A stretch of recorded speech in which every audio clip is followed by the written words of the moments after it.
introduce myself. My name's Nancy Cavanis, and it's my privilege to be presenting this afternoon with Steve Bingham-Hawk, and we are here to talk about peer-to-peer fundraising. And this is a subject that's very close to our hearts.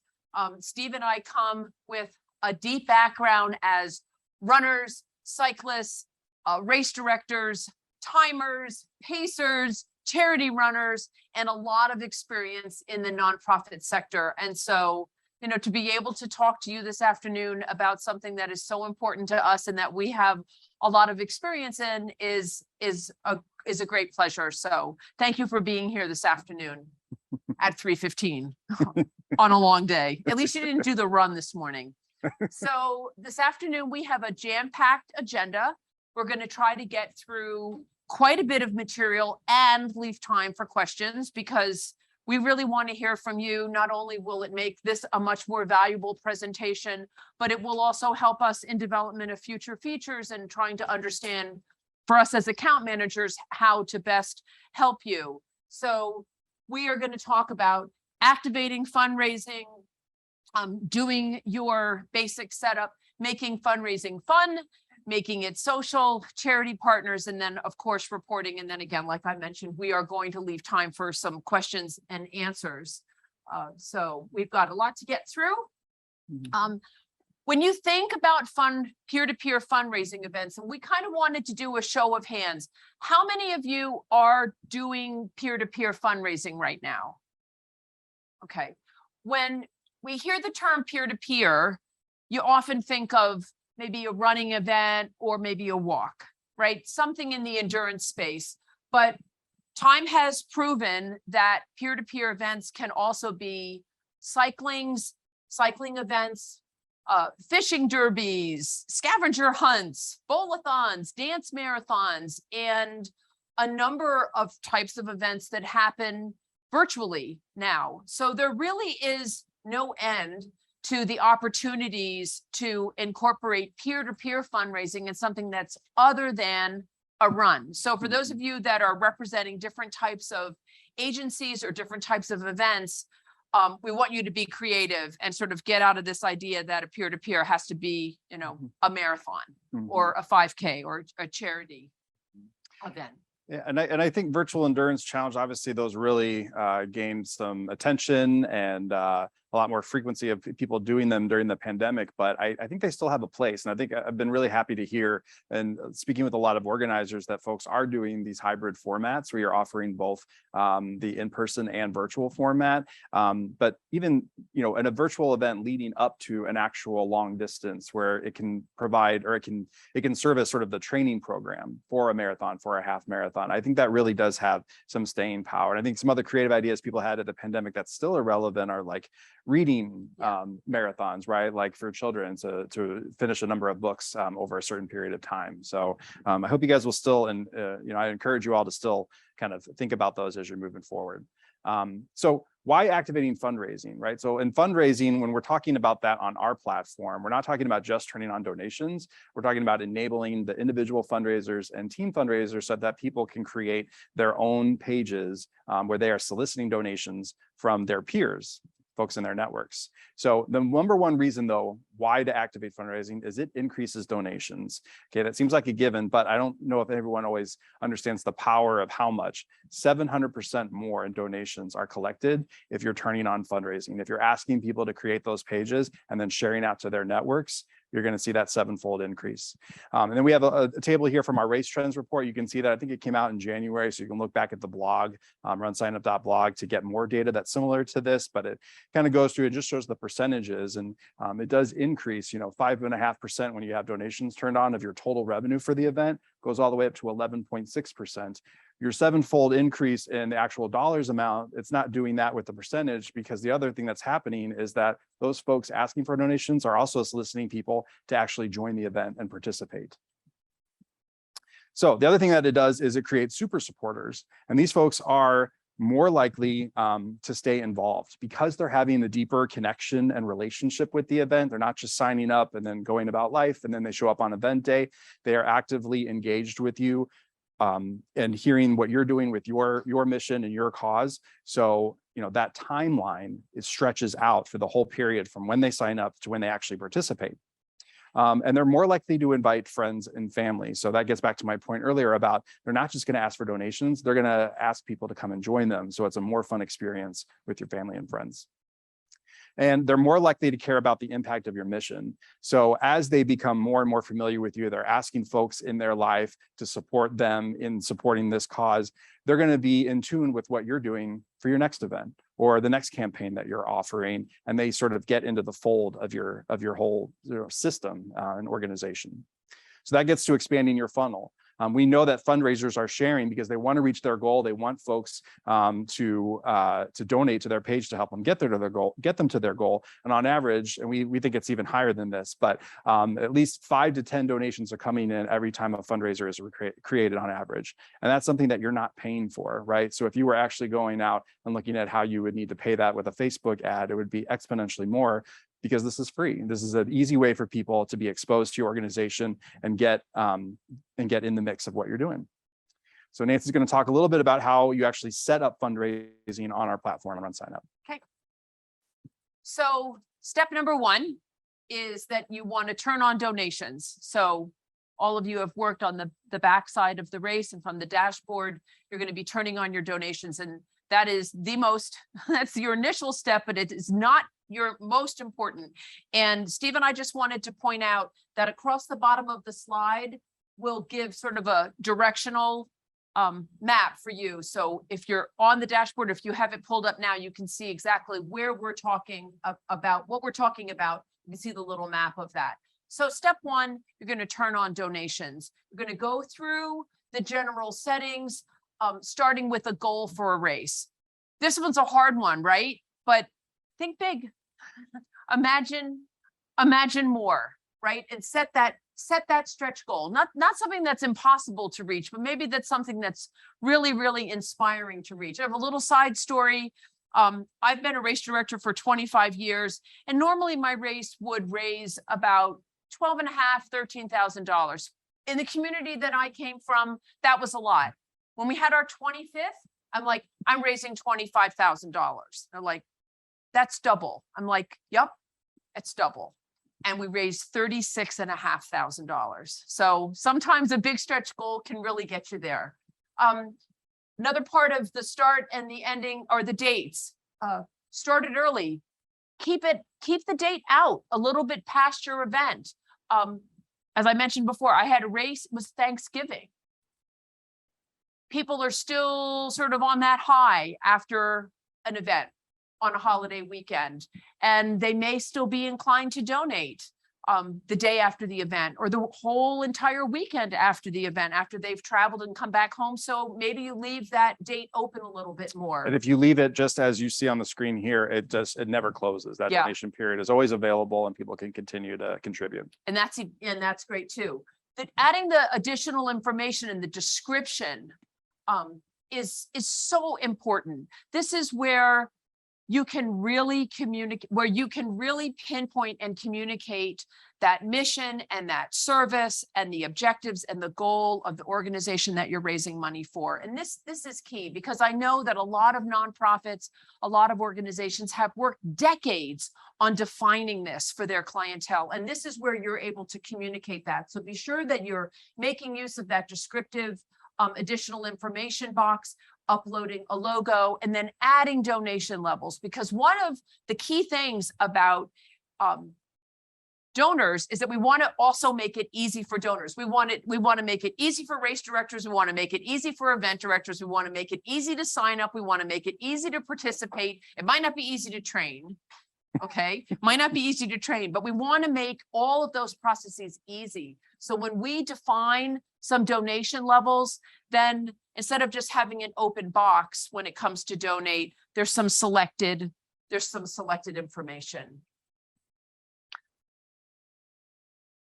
Next step, it's not just enough to enable the donations. Now you're going to have to enable fundraisers. And fundraisers are the building blocks of a peer-to-peer campaign. And so this is key in terms of the steps in your setup, You're going to enable your fundraisers, going to set perhaps a suggested goal for your fundraisers. Again, maybe it's a little bit of a stretch goal, maybe it's a little bit of an inspirational goal. It's not like they necessarily have to commit to that dollar amount, but it gives them something to aim for. And again, the ability to add that default copy, just like we want to make it easy for the donor, we want to make it easy for the fundraiser, because those of you may remember all the barriers and the pain points that we used to have to go through 10, 20 years ago when we were charity runners and we had to think of what we were going to write and find a photo of ourselves somewhere and like you search through our paper for our emails and do all of this stuff. They can pull an amazing page together right on the platform, but we can also provide them a little bit of a foundation. And so giving them a couple of paragraphs of default copy that they can later customize is key. We can upload the logo of the charity or the organization, and then again, allow for even more customizations. And this is where things really, really get fun, because Steve talked about, you can move the slide if you want, Steve. Steve talked about the super supporters. There's nobody that wants to do a better job for your organization than these people. These fundraisers are your advocates, they're your ambassadors, they're your friends. They want to make an impact, and they are inspired and excited to raise money for you. And so we want to give them every opportunity to succeed. So this is one of the customizations that's super important. You could set up an event where everybody participating has to be a fundraiser. Alternatively, you could make it completely optional, or you could select. There could be a big event where, let's say you have a 5K, a kids event, a half marathon, a marathon, a challenge event. Well, maybe you make the fundraising available to the marathon runners, but it's not available to the 5K runners. Maybe that makes sense for your plans because you have a marathon runner who may be training for 18 to 20 weeks and they get a whole lot of time to fundraise versus the 5K runner that might have just signed up that day. So there are that customizations of, or maybe if you have the kids K, you may not have them being fundraisers, right? Because they're minors. Right. So by unchecking them and just having the ones for the adults, that would make more sense. Yeah. All right. But don't stop. Okay. One more step. Now we're going to set up teams. Because as inspired as these people are also inspired to get everybody around them to get involved somehow. So we can, you can, with a peer-to-peer initiative, enable team fundraising so that people can bring more people in. You want to bring in more donors, but they want to bring in more people to have fun and to help with the cause. So there are a lot of different customizations that you can do in setting up team. Remember, a team of fundraisers, a group of fundraisers, different than a social team.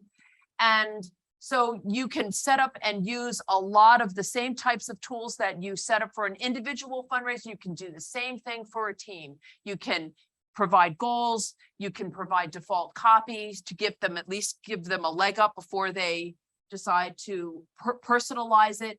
And you can configure all types of preferences and requirements around fundraising that make sense not only for your event, but also in sync with your organization, your 501c3 or your charity partners' preferences too.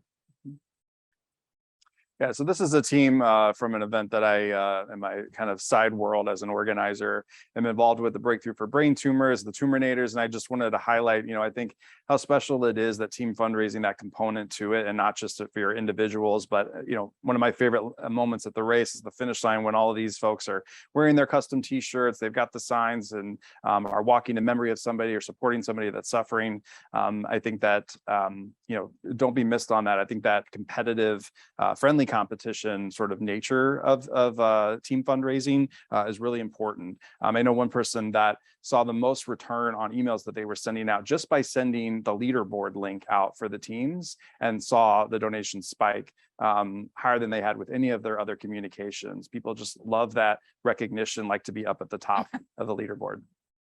So making fundraising fun, and I think we're gonna, perfect timing. So here's our leaderboard. So clearly these folks, Kathy Cunningham's doing a great job. She's all the way almost to 60,000 just Everybody herself. wants Kathy Cunningham to fundraise for them. Exactly. So, you know, what it does is it highlights top supporters. And then you can use custom sections within your race website if you're setting that up to create a specific page. You know, you can always click on the donate button, and that will take you to where your leaderboards are and then the opportunity to donate. But what I've seen done very smartly by organizers is create your own custom section, make it its own page that's at the top menu, and call it leaderboard or top fundraisers, and really just point it to your donation page. So you're just mimicking a leaderboard page by not creating anything brand new, but it serves that purpose and it gets people quickly to see results. And then use email V2 to send updates on standings. I mentioned before that example. So you can, if you're using email V2, in fact, I mean, I saw some of you that were in the session earlier. Is anybody here using email V2 already? Or even you are, perfect. So you can drop in that fundraiser link if you're using one of the default lists, so that people, you know, here's the leaderboard link, do a screenshot of where it was at the time the email was sent, and then don't forget, ask for donations so that your team can be up at the top of the leaderboard, and here's your unique URL. So fundraising minimums is not the most fun part of this, but what I want to highlight and how this is fun is, again, it promotes that idea of competition and makes sure that everybody is starting at least at a base level, so that you can sort of gauge how many donations are going to be coming in. So there's a couple ways that you can configure this page. And first of all, you can set a fundraising minimum, $50 in this case, but the fee is not waived. So they're still going to pay the $35 registration fee, and they're going to commit to the $50 fundraising goal.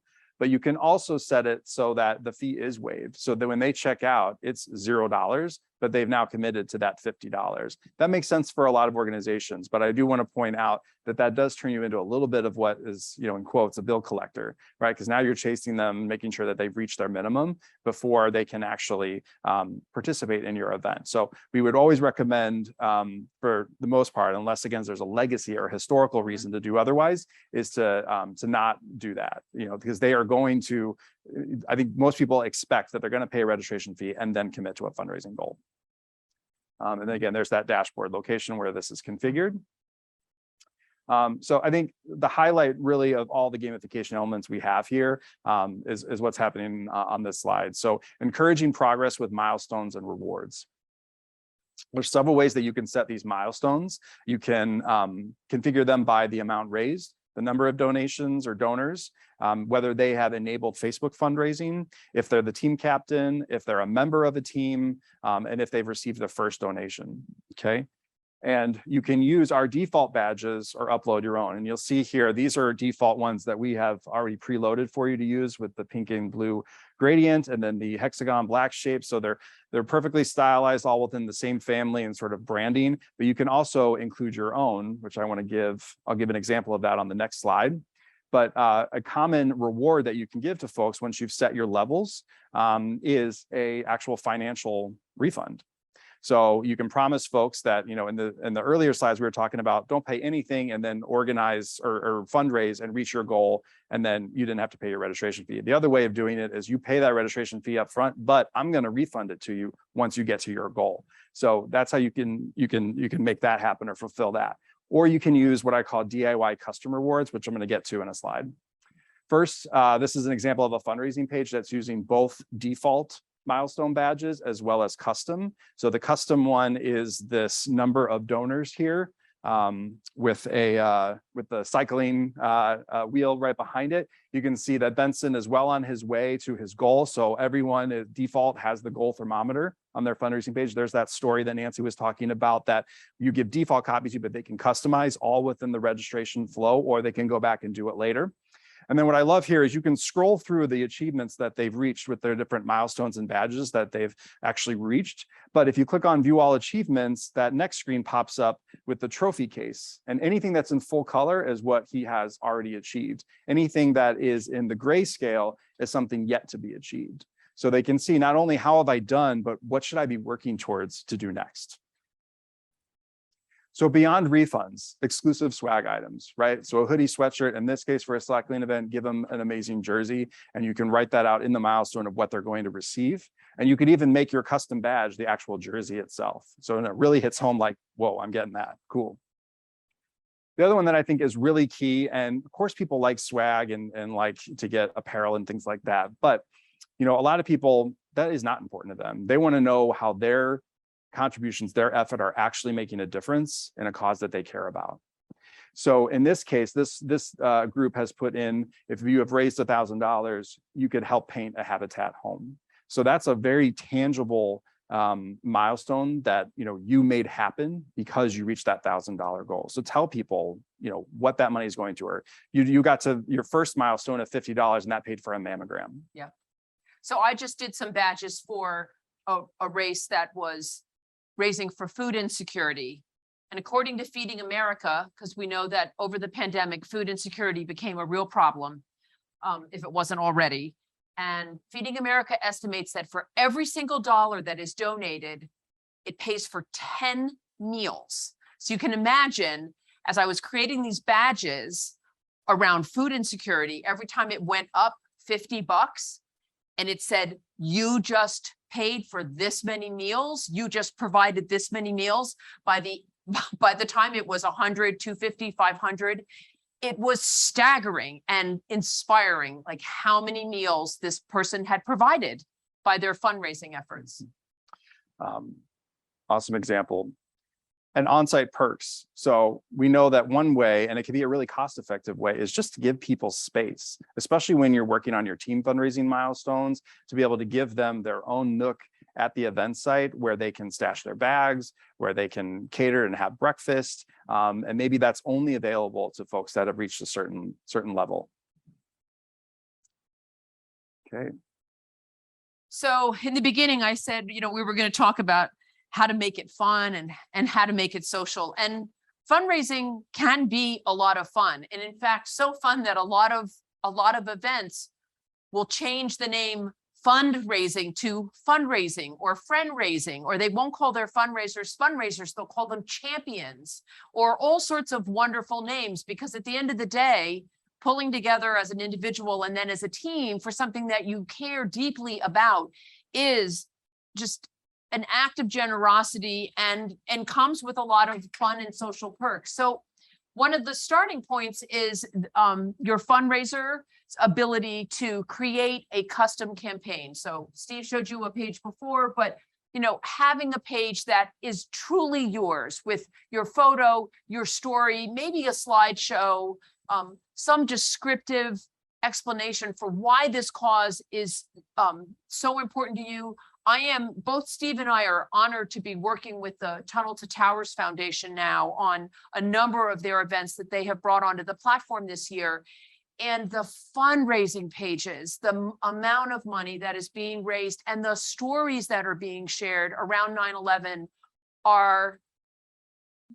they're just astounding. And so this is an opportunity for those fundraisers to share all of that. Then you add the ability to share all of this across social channels, Facebook, and make it easy for them to share it to their social networks. You just have that exponential amount of people that are being reached. And again, the ability for an individual's page to automatically connect to a team page, automatically connect back to an event page, to see a donation thermometer, to see the progress, to see the individual's progress, the team's progress, the event's progress. It's all just these wonderful interactive dynamic tools that will constantly update and that will be in real time and be there every single time someone shares their page or asks for a donation. You just keep seeing it growing and building. And the beautiful part about this is that the fundraiser has all the control of this. There, you know, as a race director, you've got other things. As an event director, you've got other things to do, and the fundraiser can focus on this and make this a fun and easy process. And very easy to access. You know, within the profile, you guys know you can see all of your registrations. They're grouped together when you click on your profile. Just like that, there's a section for fundraising. So you can see any of the individual pages that you're part of, or team pages, and quickly click on the edit fundraiser and then get to the screen where you can customize all of this. It's terrific. And I sort of referenced before, like way back when, you know, when we were charity runners, or many years ago when we were trying to do, you know, fundraising for a cause, that we didn't have a lot of customizations. We didn't necessarily have one easy platform to work in. We were having to pull all sorts of things out of the desk drawer. The platform RunSignup also gives customized supporter communications. So no longer does the fundraiser have to figure out, who am I fundraising? Who in my address book? Oh, now I have to write an email. We give them the tools to email their potential supporters. That may be friends, that may be colleagues, that may be, you know, fellow firefighters in their department. It could be, the sky's the limit, but we give them templates for donation requests and thank yous, and being able to recruit team members. So they can upload contacts, and they can just work right in the platform, right on a dashboard, right in one place, easy, painless. And that's what you want, that you want their energies elsewhere, not mucking around on the computer all night long, trying to figure out how to send an email to 20, 30, 50, 100 people. I think you hit this, Nancy, but you know, there is a lot of work in folks that get scared about, how do I write this email? Like, what am I representing the organization the way that they would like to be? And am I doing something that's going to be compelling or motivating? And so this is where that control can be in place, where you're giving them those templates to use, and then they just customize it with their individual story. But that's where this is done, again, right there at the dashboard location at the bottom. All right, so those of you that were in the session with me just an hour or so ago, well, this will be a little bit of a recap.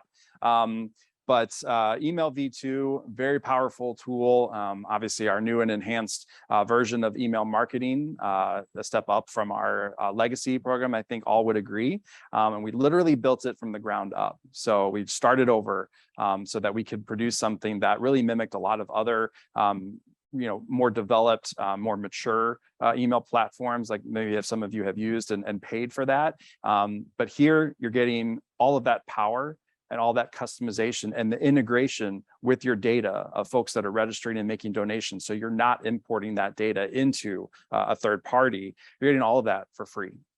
And we really believe that this is such a powerful tool to help you, that it's going to generate registrations and donations beyond what you thought was possible. And that aligns all of our goals. We want to sell more registrations to make more money as a company. And the only way to do that is if you do it. So we're giving you this free tool to be able to do that. With Email V2, again, unlimited unlimited emails that you can send out each month, unlimited contacts you can upload, and unlimited historical data. So again, if you want to bring in anything, the dollars that they raised for the past 10 years, what t-shirt they wore 5 years ago, I'm not sure how relevant that would be, but anything really, it's unlimited. And then you can use those custom lists that you have uploaded along with the dynamic data that's coming in from registrants and donations, combine those to make dynamic recipient lists. So the most common use case is, I want to email my 100,000 person database that I have uploaded as a custom list, but I want to exclude all my current participants because I'm sending out an email about how registration is going to close in a week. Those 300 people that have already signed up for my event, they don't need to get that email again. But the other 99,700 people on my 100,000 list, I do want them to get that email. The data replacement tags, those are coming from those custom lists. Any data that's uploaded with them can then be used as an insertable piece of information, as well as any information other than credit card information that we're collecting on our platform during those transactions, as well as the data elements that are being created by transactions, such as QR codes that help make the check-in process so easy using the Race Day check-in app at Packet Pickup. And then the calls to action you can see in this example here for this fictitious event, but the Utah Parks Association Fitness Challenge in orange there. So that calls sort of breaks the eye as you're moving down for what actions you want them to complete and what steps to take. And then we have really great robust reporting to show how your email is doing. So looking at, what was your deliverable rate? How many opens did you have? How many click-throughs did you have? And again, it is free. And just a little bit more about the email, because the V2 is such a powerful feature and it is so simple to use. Just like you might have, if you're ready to do an event and you're emailing your supporters, your registrants, your non-registrants, your past participants about, oh, there's going to be a price increase, or, the natural communication that you have around an event. There's also a natural communication that you have with your fundraisers. So the first email might be, registration's about to open. We hope that you'll join the event. But then you might need to send out an email about, we hope you'll be a fundraiser. And then when they're a fundraiser, thank you for being a fundraiser. And then all the other things that Steve mentioned, maybe reminding them, well, we're at the halfway point. You're so close to earning that great cycling jersey, or the inspirational push, or the big thank you at the end saying, your money, your donations, what you raised did this, and our event raised that, and look at the impact, so there is a natural lifespan, a life cycle of email content that is really specific to fundraisers, also sort of outside of the event, and the V2 is the way to make that happen. Mm-hmm. So another integration that we have is if you're working with a charity partner or a nonprofit organization that has a Facebook page that is already using Facebook payments, we have a very simple integration with that, so that the event will integrate with Facebook, and that anybody who is fundraising will be able to integrate their fundraising with their Facebook page. And so Facebook is all about peers and friends and social networks. And so what better way to help a fundraiser become successful? And you can see here, two call outs, donations by a fundraiser without Facebook connected, 1.5. You connect their Facebook page and look what it goes to, 14.7. That's explosive growth for one person fundraising. So this is a simple integration, but it starts with that charity partner being set up with Facebook payments, which is a simple enough process. And then we just make the magic happen. Yeah. So I'm curious, who is able to collect donations on your Facebook page, if you know that answer? Do any of you have that? Or do you work with nonprofits that have Facebook pages or charities? Yeah. Yeah.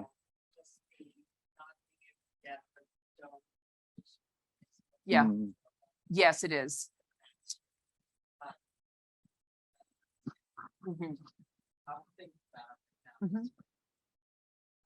Right.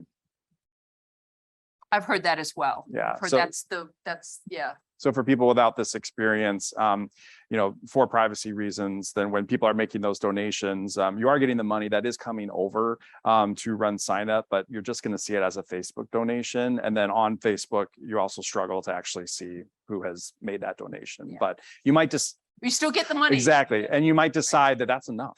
I don't need to know who that was if that means it's going to contribute towards our mission. But I understand how important it is to know. And so if you are directing people always back to your RunSignup page, you're going to get that data. So that is a key point. Yeah, sure. That's great. And as a reminder, it does aggregate on both sides. Yes. So if somebody makes a donation on Facebook, it's going to increase the total by that amount on the RunSignup goal thermometer, and vice versa. So if they make a donation on RunSignup, the Facebook goal thermometer shows that as well. And this is what it looks like. So reach your goal faster. Yep. And then this is an example of what that Facebook share would look like. All right, charity partners. So this describes a group of organizations, but it's also an actual tool that I think is a little underutilized. And there's one piece of it that is really, really powerful, whether you are actually using charity organizations or not, or the tool that this provides, which is a donation checkbox on the checkout screen, which I'll get to.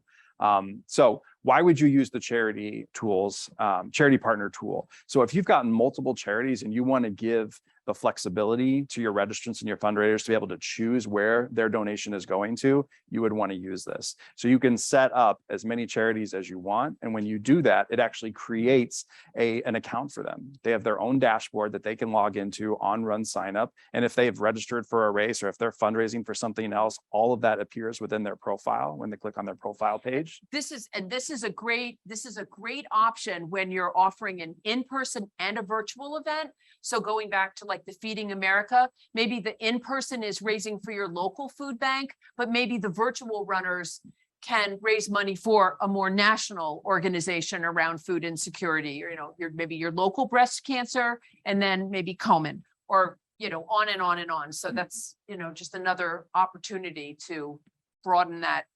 Absolutely. And another way to give more flexibility and sort of create this custom event experience for people is if you only have one charity partner, but they may have several campaigns or initiatives that they're undergoing. You want, their activities that are related to research and development or housing in the case of Habitat for Humanity, then you can select what area within that charity organization that your donation is going to go to. And then this feature, the checkbox donation at checkout. So it lives on the charity partners page, but it can be used whether you have multiple or one charities, but it asks you for that quick $5 donation right before you check it out. And it's flexible in that it can appear if someone has made a donation earlier in the registration flow or if they have not. So you have that flexibility. If they've already made a donation, maybe it doesn't make sense to ask for another donation when you get to the checkout. But I say is, hey, if they're willing to, go for it. And it doesn't have to be $5. It can be $1. And you'd be surprised at some of the organizations on our platform, how much they have made just from that checkbox. I believe Girls on the Run with the Gordy's Pumpkin Run, it was in the hundreds of thousands of dollars. Now they had about 50,000 virtual participants, so they had the numbers on their side. But if you scale that down to yours, that is, we'll take any money, right? That's going to go to the cause that we care about. And again, I mentioned the charity partner accounts. Oh, sorry, I don't want to skip over. This is really important. So distributing funds. By setting up a charity account for these charities, they're going to actually be able to set up a payment account, which is tied to their bank account, or they can opt to have a check sent to them if they'd like. And that keeps everything really nice and clear, and it cuts the load down on your accounting department, right? So you're not asking them to cut a check. And for them, they also get it weekly. So every week they're getting a check for all those donations coming through. They're feeling really good about the partnership. They're feeling encouraged and motivated to share things out as they see that money roll in and make sure that you are doing well. You're building your registrations because they see that immediate impact in their bank account. And then that the actual dashboard looks similar to this. So it's pink in nature. All of our different products have different colors. So you can kind of tell when you're going around the 100 tabs in your browser. This means you're on a charity dashboard, and they can run reports and see what's coming in from the different sources like Facebook fundraising and how much money they've collected so far. It is broken down by payments. So if you're trying to reconcile by how much was deposited last week and then what if that was donations, that's all they're waiting for you. So if you haven't done it yet, because again, I think it's something that other groups, many races could unlock the power of this. Like just set your own, fictitious charity up. You don't have to necessarily link your bank account, but just go in and test it out and do it just for that checkbox reason if you don't do it for any other reason. All right, fundraising reports, not the most exciting piece of the presentation, maybe, but we all know how important it is to get that data. Unless you're in finance. Yeah, and then this may be this is the most exciting part. Right, this is the time of your life. So with to have a success with accounting, we've made sure that there is comprehensive reporting. So I myself as an organizer, I found RunSignup prior to taking a job here. And that was the one thing that knocked my socks off, as it was so easy to run reports. And it was incredible how much data I could pull together and how much integration across the different revenue types there was. So when I was downloading a participant report, I saw my donations that person had given in the reg flow. I saw the name of their individual fundraiser. When I was doing that on another platform, Classy, I was having to combine reports and spend a lot of time doing pivot tables and VLOOKUPs just to get that information all in one place. And that was very time consuming. It took half an hour for me to do it every time I met weekly with a client. I don't have to do any of that once we moved over to RunSignup. It was great. You can save reports.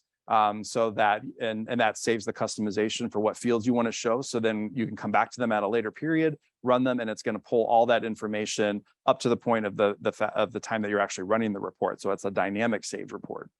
And you can share it with folks. It's not just folks that have race director access to your email. You can actually share it to email addresses outside of the organization. And then I wanted to just note, people get like, well, that's really great that there's all this reporting, but I don't want everybody in there who's editing my race to see all of that information. There is the ability to give only non-financial access. And there's another underutilized piece. When you're setting up those folks that can access your page, you can hit the drop down where it says dashboard access, and you can give only certain pages or access to certain pages for your user. So you don't have to give them the entire book of everything that's happening on your race. You can customize that so that you're keeping control over how your information is being shared. Like your volunteer coordinator can only see that part. And exactly. Exactly. All right. So we so appreciate you being here this afternoon. I'm not sure what time it is. I hope we have some time for questions. Again, Steve and I really believe in the power of peer-to-peer. The people that have signed up for your event want to make an impact and know that they can. And so we want to give you the tools to let them be successful. And so with that, we will take questions.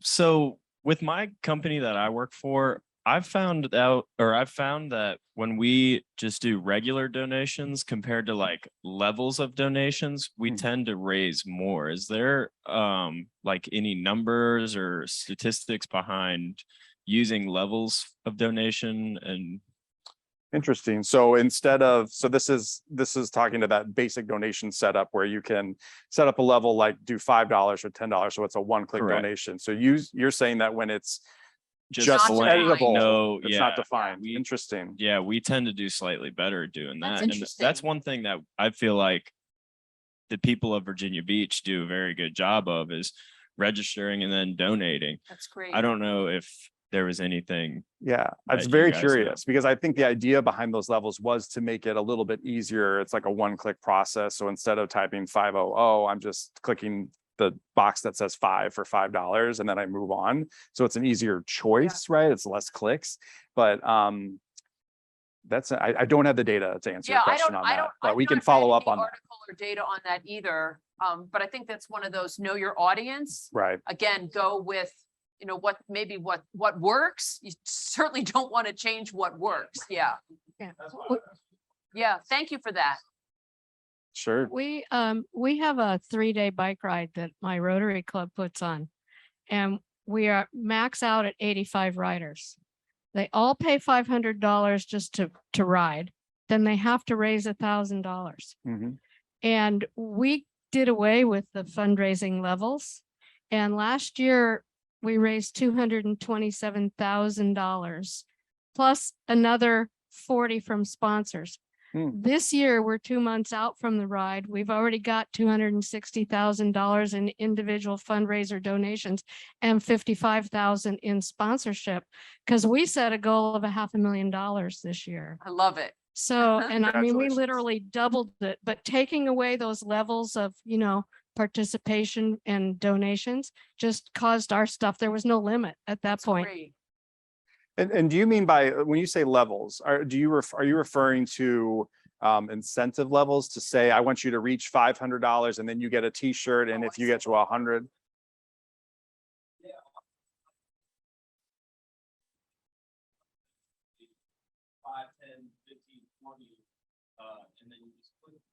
Right. Mhm. Yeah. So you're talking about donation levels. You're talking about, I think, milestones. Mhm. Okay, Right. sky's the limit. Put in whatever you want, and you're not necessarily striving to reach an interval goal. Interesting.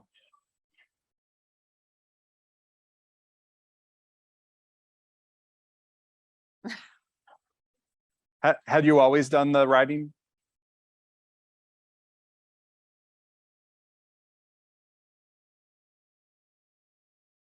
Yeah.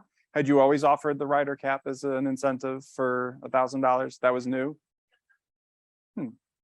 But, Rotary. Hmm. Whereabouts? so what do you, I'm curious what you might think about what is the psychology behind it? Why by not setting levels to strive towards, why does that make somebody donate more? Okay, yeah. You want to know too, yeah.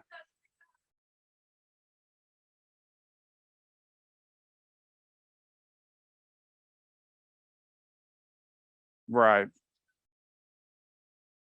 Mm-hmm. Yes. Yeah.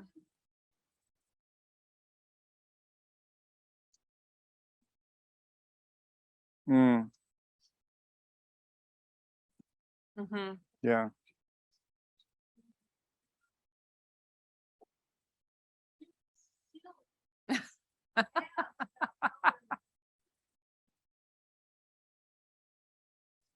It works.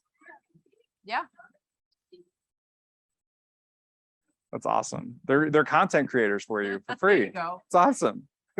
Thanks for sharing that. Yeah. Hey, Travis. Yeah, just a question, like when you have multiple charities, like we have an event where we have multiple charities, and would it ever be possible to have like upload unique badge sets for, a badge set that's unique to the charity? So, someone donates like, hey, all right, you just did enough to give books to 10 kids for one, and then if you have like another one, it's like, all right, you just donated enough to feed 10 rescue dogs or whatever it might, That's where you can interesting. kind of, on this fundraising page, when they select a fundraiser, that it sort of then just populates images or icons that are somewhat more unique to that one, just so it's not so generic across all. Yeah. No, I love that idea, and that's what's great about Symposium is that we get these new ideas. We don't have that currently, so it is one set for all of the fundraisers. And so, but I think that's something that we will definitely take back to our development team as a suggestion. Yeah. Yeah, thank you Yeah, for wrap sharing that. yeah. That's So I know we're kind of at time, right? So we want to make sure everybody can get to their next thing. Thank you guys. We appreciate the time. I hope you learned something that you can incorporate at your events. And please grab us if you have any questions. yeah. If you We'll see be us around in today the or demo room tomorrow. around, so grab us if you have specific questions that crop up later or tomorrow. Yeah. Thanks. Thanks, everyone.